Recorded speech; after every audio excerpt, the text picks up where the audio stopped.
such as this.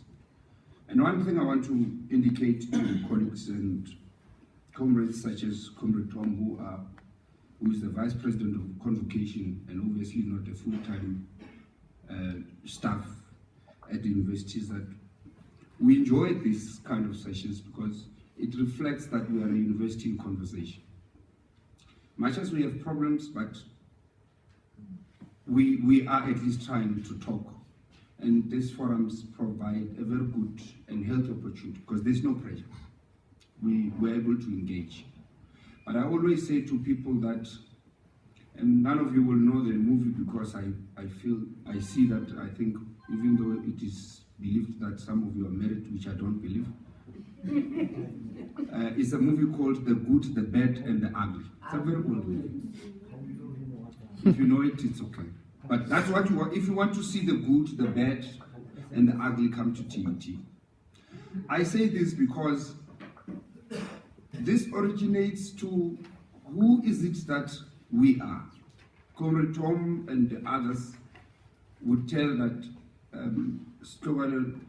then TNT, then Pretoria Tech, then were two powerful giants. For those that have participated in sports like I did, we knew that if you go to the USA tournaments, which we used to call SASU, you might find Pretoria Tech and TNT in the finals.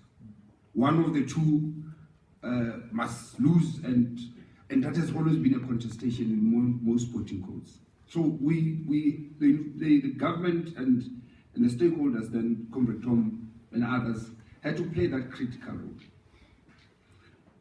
which says now we are the largest contact institution in Africa. If you Google us, it tells you that we're averaging 60,000 students. We are the largest residential university in Africa.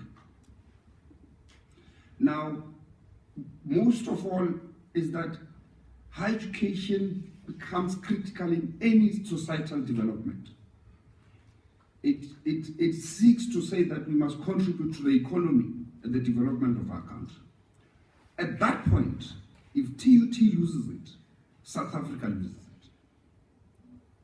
That's the impact that which I feel you should see it. I don't want to get into the intellectual discussion and debate about branding. I've done that in my master level. I think we need to be practical, because these are things that refers to exactly who we are. So if TUT misses it, I do not see, and this is an intellectual discussion, I do not see South Africa winning. It was said by one speaker here that the most of our leaders are spokespersons, strategists elsewhere. That's TUT. Now, if you lose the brand, as companies such as Coca-Cola, if you lose your market, it is so costly and expensive to regain it. At some point, Coca-Cola lost quite a lot, and Google that information is there, that Pepsi took over. And they had to go back to the drawing board and say, we need to go back to the acid.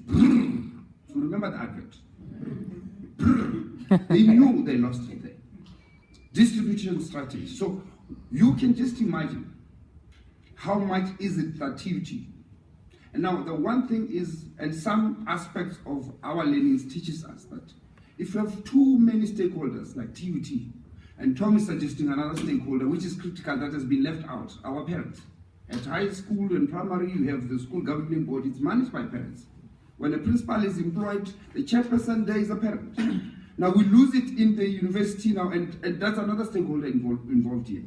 Now if you've got such a broad spectrum of stakeholders, and you want to rebrand, everybody plays a role, and if you don't see the point, and you don't know who you are, South Africa loses it.